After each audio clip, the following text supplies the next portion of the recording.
Hello, everybody. My guest today is Anthony Venus. He's a serial entrepreneur and co-founded his current company, YayPay, in 2015 to make collecting money easy, fast, and highly predictable. Previously, he co-founded Strategic Intelligence, an online publishing company, MarketShare, which is an online survey research company, which he sold, and Meridian, a loan origination firm. He's Australian, based in New York City, and has lived and worked on 5 continents. All right, Anthony, you ready to take us to the top? Absolutely. All right. So YayPay, help us understand, are you serving kind of B2B companies or is this more of a B2C play? No, it's all B2B. So we serve companies anywhere from 50 million up to about $1 billion in size. There are some bookends to that, but it's all about collecting money fast and easy and highly predictable. So it's automating the accounts receivables process. So we're in the back office, we're in the CFO stack of tech, and the users are accounts receivable specialists, credit and collection specialists, and the buyers tend to be controllers and CFOs and VPs of finance that want to automate that process, which they would otherwise use people and spreadsheets for. Okay, and just to be clear, this is a piece of software. You're not doing things like, giving people the full ACV, the annual contract value up front while the customer pays every month. You're not doing like receivable loans, right? No, we're not doing that, actually. We're really automating the workflow. We're providing a CRM system for the back office. Also, we're predicting cash and bad debt as well by bringing in a couple of years' worth of data from your ERP system. So it's basically automating all those manual, repetitive tasks that people shouldn't do anyway. Yeah. Okay, very good. So how do people pay for this? What do they pay per month on average? Yeah, so it's an annual upfront SaaS license fee. The ACVs are now creeping up to nearly $20,000. And of course, that ranges at the low end, $10,000, the high end, about $80,000. What's the average across the current base? Not your current pricing, but your current base. The average is exactly just shy on 20,000. It's like 19,600 and something at the moment. Yeah. That's great. And you said you launched in 2015, correct? We did. Yeah. The idea was germinated in 2015. We dabbled around and ripped things up a few times in 2016, onboarded our first customers in 2017, and we've got up to about 90 customers now, about 600 users, right across wholesalers, manufacturers, and high-tech companies as well. 90 customers at 20 grand a year is about 150 grand a month right now in revenue. Is that right? About right, yeah. And where were you a year ago?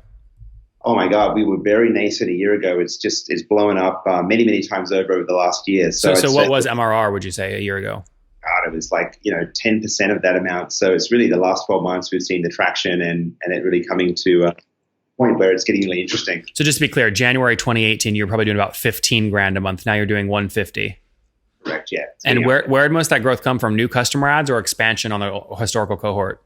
It's a bit of both, actually. So certainly after using the platform for a year, they see the ROI. Customers are getting paid 34% faster. You just key that in. It's saving on headcount. We also save a ton of money on payments as well. So certainly we've had price rises by about anything from 30 to 80% year on year. You mean year 1 to year 2 ACV, like the contract values increased between 30 and 80%? Correct. Yeah, that's happened. And also just moving up market as well. We've moved into bigger companies over time, but also launched more modules. So when we started off, it was just about collections management. Then we launched payments. Now we have in beta credit assessment. Cash application is coming out. So we're automating the entire credit to cash process. So from credit assessment, collections management, invoicing, payments, cash application, analytics, the whole thing. And have you bootstrapped the company or have you raised? We raised some money. We've raised a total of $14 million so far. I bootstrapped it for the first 18 months or so and then found out that being in the back office is an expensive place to be. It's a very high compliance, no fail, no mistake type of software. It's high compliance accounting software. Also, we had to go SOC 2 compliant very early on. You've got money payments running through the system. So, it was a heavy build, actually. And what's the team size look like today? How many people? We're 45 people. We're spread between New York and also Kiev in Ukraine, but we have a lot of developers over there as well. Okay, so New York and Ukraine. And then I assume you're burning cash to invest in growth. How much are you burning every month? Oh, I can't reveal what we're burning every month, but we're certainly, we're not planning to be cash flow positive for a couple of years. We could switch that dial if we wanted to, I would say within about 9 months. Okay. But the idea is, of course, to reinvest in that growth and to really capture market share while we can. Anthony, more or less than call it 500 grand and burn monthly. No, we're not anywhere near Less. that. Yeah. Okay, good. That's great. And then when was the last round, so we can get a sense of timing here? Yeah, so we put in 8.4 million in December. Oh, just recently. Just recently, yes. That was up in Toronto, supported as well by Fifth Third Bank. We've had a bank behind us as well the whole time, so that's been great. Also, but that, just to be clear, that 14 million though is equity. There's no debt in there. All equity. Yeah. Okay, good. Yeah. So the 8 was raised in December. And when you strategically, when you're planning how much to go raise, how many months of runway were you raising for? 12 or 24 or what? For about 18 months of runway. Okay. I'm really interested to see how the economy pans out right now. I think everyone's watching that. I've been through ups and downs and recessions over the years, and I'm just conscious of having enough gas in the tank when the time comes. Yeah, raising for 18 months of runway, and you raise 8.4 million bucks. It means you're kind of budgeting 450 grand spend basically over 18 months, right? Over time, yeah. Yeah, interesting. Okay, very good. Churn's obviously critical in a SaaS company. You know, how do you think about retention and stickiness of customers? So this is the most brilliant thing about the business. So while being in the back office, we have other challenges like integrations and other type of things to worry about. It's a very sticky product. So we have 3% churn when you take the time. That's logo churn or revenue churn? That's revenue churn. Logo churn's about 5%, just a little bit higher. And that's per month or per year? Per year. Okay. Per year. So it's one of those very sticky products. We become your business process for collecting money. It's mission critical. But certainly, yeah, that's the joy about being in the back office. There are also many challenges as well, but churn is certainly one we're happy with. And is that 3% revenue churn per year? Is that net or gross? That is gross. We have net negative churn of about 115% nearly now. Okay, so well, just to be clear, I think you tell me if what you're meaning to say is this: you have net revenue retention of about 115%. Correct. Yeah. Okay. Cool. Negative 115% churn would be a very negative. Yes. 150% net revenue retention. That's great. So if you have 3% churn, that means you're getting 3% back plus an initial 15 in expansion. So your expansion revenue is about 18% year over year. Correct. Yeah. That's great. And what pricing axes are you using to drive that expansion? Is it seat based or receivables based or invoice quantity based or what? Pricing is one of the most interesting things I'm sure you'll hear for every SaaS CEO. It never ends. We threw out the seat-based pricing very early on. Our idea is that we wanted to get as many people in the back office, and also, by the way, sales and customer success also touch money, so they're also users as well. So there's no limit on users, and the value metric that we use is volume-based. So it's a number of invoices per month, and that steps up in pricing depending upon that, and as well as there is some feature differentiation on which type of platform you take. So if you're a larger enterprise, you'll take a platform that supports multiple subsidiaries, for example, compared to if you're a more simple company, you'll be on a different base fee. But it's really volume that we use. Okay, so feature-based a little bit, but mainly invoices per month. The best SaaS companies have multiple pricing axes, especially value kind of driven metrics. Are there any other metrics besides number of invoices per month you plan to use in the future to drive upsells? We've experimented and looked at sort of just instead of invoices, just numbers of customers. But no, we haven't gotten our head around other value metrics yet. We've come back to gone different directions and come back to invoices per month a number of times. Yeah, it seems right to me. We'll see what happens. Take me back to the first 10 customers. For everyone starting out listening today, I mean, how'd you hustle to your first 10 customers? You know what? Even today, I would say, the way we did it back then and the way we do it today is a little bit more at scale. It was good old Glengarry Glen Ross. It was what? Glengarry Glen Ross, like that sales movie. It was pick up the phone. It was How'd you find the number? We literally just targeted controllers and CFOs of originally it was ad tech companies. Actually, we knew that they had horrible DSO, days sales outstanding problem in terms of collections. We knew that they were amenable to tech, so we started there. And how did you find them? How'd you target them, on Google or LinkedIn or what? Oh, no, we just made outbound emails, made phone calls.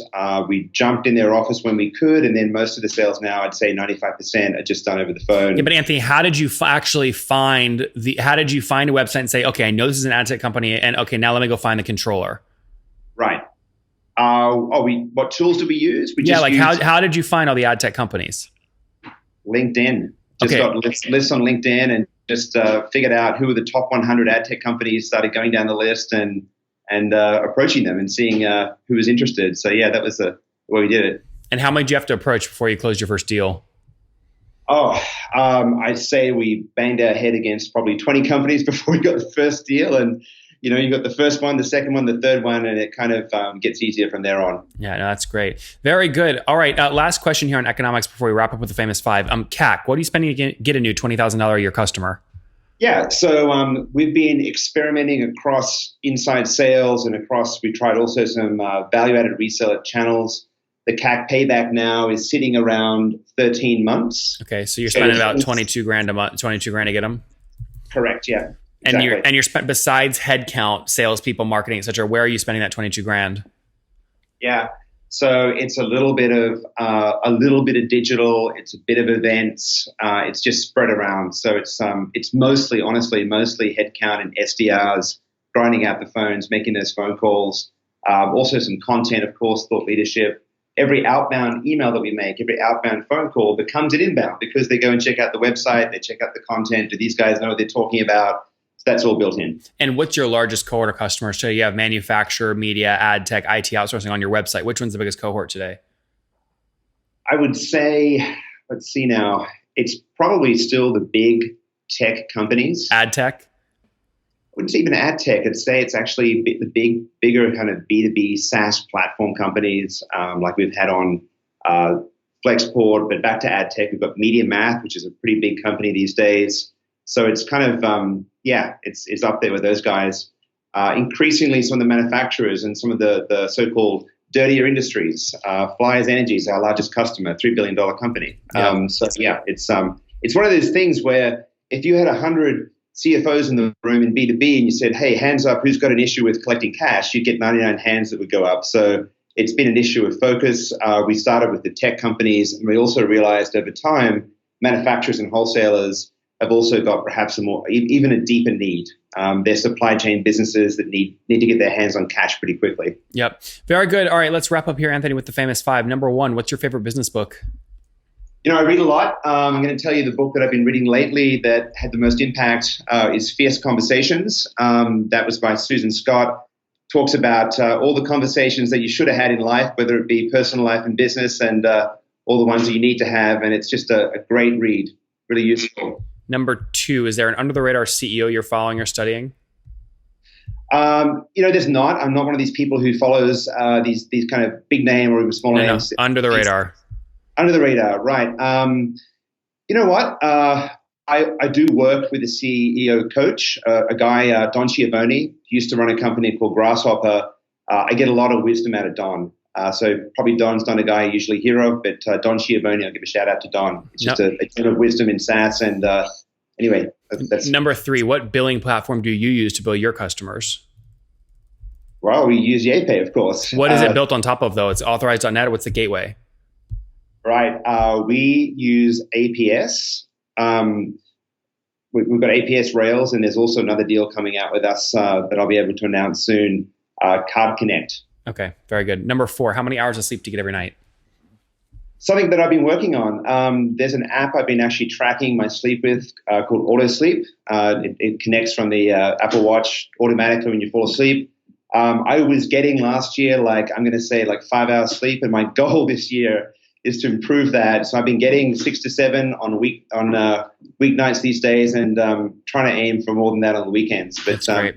And what's your situation, Anthony? Married, single, kiddos? I'm married. I'm married to a Spaniard, Francisco, who's also in the finance and accounting space. So good. We've got lots to talk about at night. Any kiddos? No kids, just Labradors. No kids yet. All right. And how old are you? How old am I? I'm 46. Yeah, 46. Last question. What do you wish your 20-year-old self knew?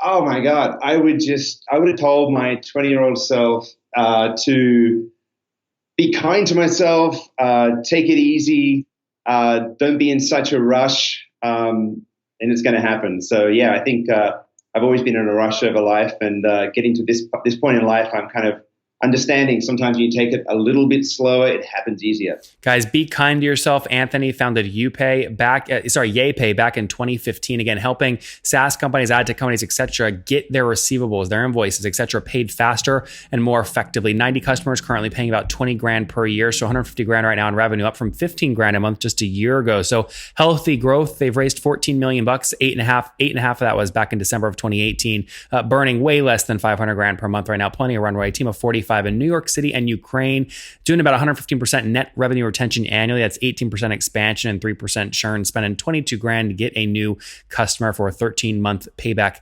period. All right, Anthony, thank you for taking us to the top. Nathan, thank you so much. Be well.